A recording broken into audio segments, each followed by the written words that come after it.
I want you to consider a really fundamental question before we do anything else today. Like, when you point to your head, what exactly are you pointing at? Right, yeah. Is your biological brain the exact same thing as your mind? Or is it, just a piece of temporary hardware sitting there in your skull, and its only purpose is to process the data of a much, much larger universe? It is arguably the oldest question in human philosophy, really. Yeah. Are we purely biological machines, or is there some independent consciousness, operating behind the eyes? Right. And if there is a separate consciousness, like a soul or a mind, what is its actual function? How does it even interact with the physical world? Exactly. And to get to the absolute bottom of that, we are embarking on a deep dive today into a highly complex, deeply layered translated text by Feng. It's an excerpt titled Brains, Minds, Consciousnesses, and the Great Universe. And our mission for this deep dive is to trace the exact architecture of this belief system. Which is a lot. It's a huge undertaking.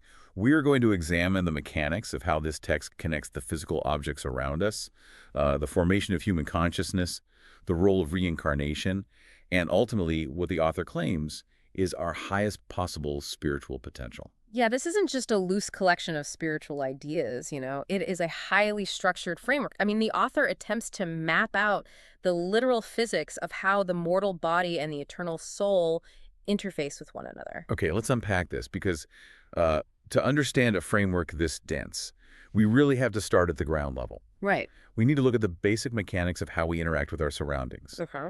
And the text introduces the brain not as the source of our identity, but merely as a bridge. Yeah, a bridge. Just a bridge between our consciousness, which the author strictly defines as the mind, and what the text calls the great universe. The great universe being, well, the totality of external stimuli. Right, everything. Every color you see, every sound you hear, every texture you feel. The author argues that the brain has one primary job, right? To act as a biological processing plant. A processor. Exactly. It takes the raw, chaotic phenomena of the great universe and translates it across that bridge into the mind. See, in a previous era, I might have just called the brain a computer processor and the mind the software. But looking closely at the text, that feels, a little too passive. Yeah, it doesn't quite capture the stakes. No, because the author makes this startling claim that without the great universe, the brain would literally die. It fundamentally requires the friction of external reality to survive. Yeah. But conversely, by observing that universe, the brain is activated. It becomes quicker, sharper. Right, because, a computer processor doesn't die if you unplug it from the internet. It just sits there idle. Right, it just sits there. But in this framework, the brain is more like a water wheel. The great universe is the rushing river. Oh, that's a good way to put it. Yeah, if the water dries up, the wheel stops turning, the wood rots, and the entire mechanism decays. The brain needs the continuous force of the universe pushing against it to generate the energy required to build the mind. Wow. The author actually includes a proverb here, read 1,000 books and travel 1,000 miles. Which really implies active engagement, right? Yeah. Not just passive recording. Yeah. The brain has to actively think about what it senses. Exactly. But I'm struggling with the dependency aspect of this. If the brain absolutely requires the friction of the physical universe to survive, if the water wheel needs the river, what happens to the mind, the consciousness that has been built, if that physical input is severed? Well, the author builds toward that exact separation. But to understand what happens when the bridge collapses, we first have to look at the quality of the materials crossing it. Okay. The text argues that the nature of that rushing river entirely determines the shape of the mind. So the environment. Yes, but in an absolute sense. Like, if the brain is merely a processor, then the specific environmental data it processes dictates everything. Everything. The author uses these extreme examples to prove this, pointing to wolf children or deer children. The feral children cases. Yeah. I want to linger on this because I think it's crucial. Yeah. It's not just that a child raised by wolves mimics wolf behavior, right? Right. No. The text is arguing a mechanical point. Like, if a human brain only receives the data of a wolf's environment, the scent of dirt, the hierarchy of the pack, the sound of a howl, the consciousness that is constructed across the bridge is structurally a wolf's mind. Exactly. Human data was never provided, so a human mind was never built. The input rigidly defines the output. And the text uses a really striking metaphor to illustrate this for normal human society. Let's hear it. It says, the bel esprit, meaning brilliant, enlightened minds, reside on green mountains with sparkling water, while rogues live on barren hills with turbulent rivers. Wow. So the author concludes that you must keep the company of good people, because their data is literally becoming your mind. See, I understand the physical environment shaping us. That makes sense.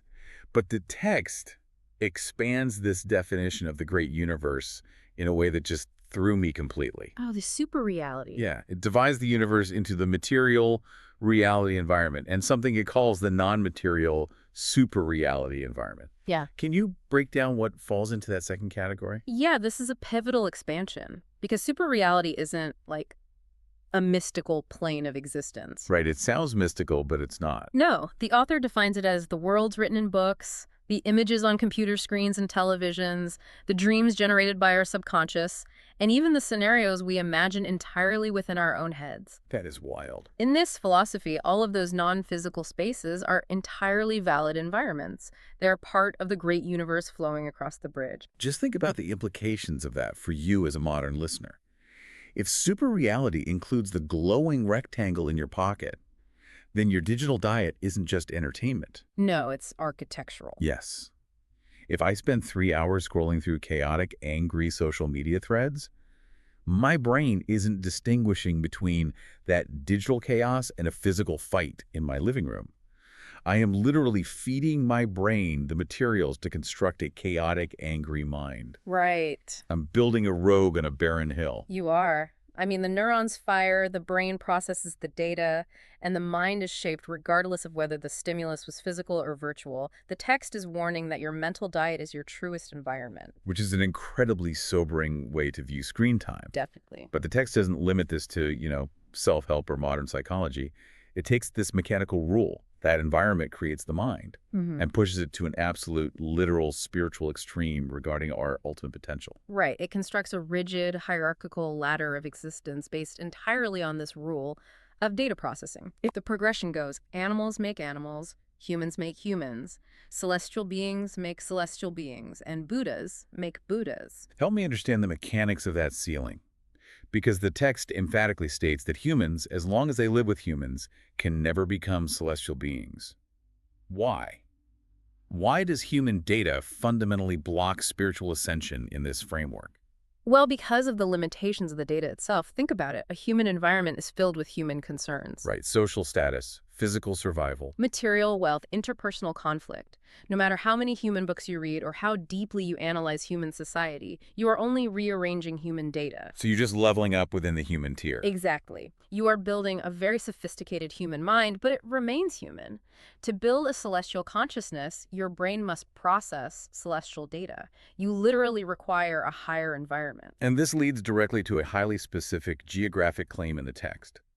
The author states that something called the New Oasis for Life, created by an organization called Lifechanyuan, serves as the actual environment of celestial beings. Right. And the text presents living in this specific new oasis as a strict prerequisite for ascending to that level. Now, it is crucial for us to state clearly to you, the listener, that we are impartially mapping the architecture of the author's belief system here. Yes, absolutely. We are not endorsing or validating or evaluating Lifechanyuan or the New Oasis. We are simply looking at how the text's internal logic arrives at this point. What's fascinating here is how the text transitions from a broad philosophical observation that you are shaped by your surroundings to a localized mandatory requirement. Yeah, it gets very specific. The author is applying their mechanical rule perfectly. If a celestial environment is required to build a celestial mind, then a physical space offering that exact data stream must be established on Earth for humans to access it. See, I had to challenge the logic of that structure, though. It feels like an inescapable closed loop. Like, if you absolutely require celestial data to build a celestial mind, how did the first human ever cross over? How do you break out of the human data pool? Unless an environment like this new oasis is artificially dropped into the timeline. It seems to contradict the whole idea of personal spiritual evolution. Well, the author attempts to resolve this paradox by introducing an entirely new variable. Because if environment was the only factor, you would be right, it would be a closed loop. Right. But the text shifts focus from the environment to the capacity of the mind receiving it. It introduces the concept of past lives. The variance paradox. I was wondering about this. Because if environment is everything, why do two siblings raised in the exact same house, reading the same books, experiencing the same super reality, turn out to have entirely different levels of consciousness? Exactly. The text explains this variance through the genetics of consciousness. Here's where it gets really interesting, because we aren't talking about biological DNA. No, no. The author argues that individuals carry genes of consciousness information accumulated over many previous lifetimes. This stored data determines what the text calls your root of wisdom. This raises an important question regarding the eternal debate of predestination versus cultivation, because Correct. the text takes a very hardline stance here. It says, genius is not cultivated, it is innate. Really? Yeah. The profound insights or spiritual capacities of a genius were not generated from scratch by their current environment. They acquired those qualities in previous lives. The current environment merely activated the pre-existing data. And the author uses a brilliant analogy to ground this. They say that expecting someone to become a celestial being without the necessary past life foundation is as difficult as someone wanting to become a master singer when they are born with a rough, untuned voice. It's a great metaphor. Right. The current environment is the vocal coach, but the past life provides the vocal cords. It is a profound synthesis of nature and nurture, but applied to the soul. In this equation, life, which the author capitalizes to mean the ultimate eternal soul, is synonymous with consciousness. Okay. The environment provides the raw material, right? The great universe. But your past life genetics determine your processing power. Your capacity. Exactly. If you haven't accumulated the right source code in previous lives, the text argues, it is nearly impossible to process the environment deeply enough to ascend. Okay, so we have the mortal biological bridge, the brain. We have the rushing river, Yeah. the physical and super reality environment, and we have the accumulated source code from past lives, the mind. Yes. We keep circling the edge of the cliff here. What happens when the bridge inevitably collapses? Well, the text draws a razor-sharp dividing line at the moment of physical death. A brain is purely material. It is bound by the laws of the material world. It is merely a channel, and as we discussed earlier, without the great universe to process, it dies. Right.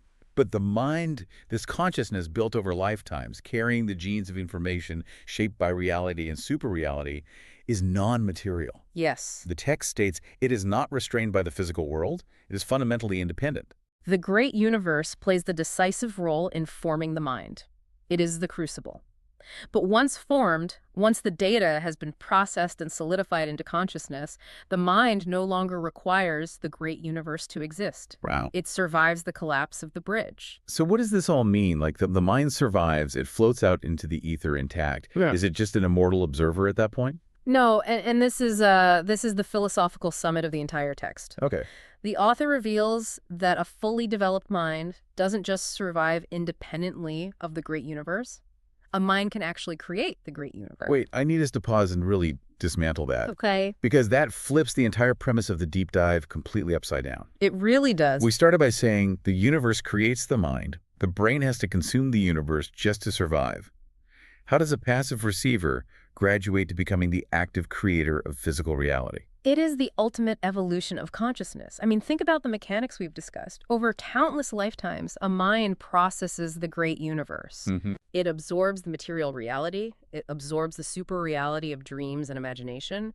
Eventually, a consciousness becomes so dense, so rich with the genes of information, that it understands the blueprint of reality itself. It maxes out the code. Yes. It reaches a threshold where it no longer needs to process external data to sustain itself. Because it has internalized the entire system. Yeah. It has basically downloaded the whole river. Precisely. And because the mind is non-material and completely independent, its immense gravity of information begins to project outward. Oh my God. Yeah, the text implies that the super reality generated by a fully ascended mind, its dreams, its imagination, becomes so powerful that it manifests as a new material reality. It's the observer effect taken to its absolute staggering conclusion. That is genuinely mind-bending. You spend lifetimes as a fragile biological receiver, desperately consuming the environment to build your soul. But if you refine that soul enough, if you manage to access the right environments and process the right data, you outgrow the need for a physical universe entirely. You become the architect. Your internal super reality becomes the external physical reality for something else. If we connect this to the bigger picture, we have traversed a deeply intricate map of existence today. I mean, in the framework laid out by Xu Feng, Your biological brain is nothing more than a temporary water wheel. Just hardware. Right. Your mind is an eternal soul, built from the source code of past lives. And your current environment, every physical interaction and every digital space you inhabit, is the raw material that sets your ultimate spiritual trajectory. And that brings all this massive philosophy right back down to you, listening to us right now. I want you to reflect on the super reality you are actively feeding your brain today. According to the mechanics of this text, every article you read, every video you stream, every daydream you allow yourself to get lost in, none of it is just passing time. Not at all. You are actively cultivating the eternal architecture of your consciousness. The stakes of where you direct your daily attention are quite literally cosmic in this worldview. They truly are. You are building the mind that will survive the collapse of the bridge. And I want to leave you with a final lingering thought that builds on the ultimate revelation of this text. Okay. If consciousness is truly independent, and if a highly developed mind eventually learns to project its own internal data outward to literally create the great universe, Yeah. then when you fundamentally change your mind, are you literally creating an entirely new universe?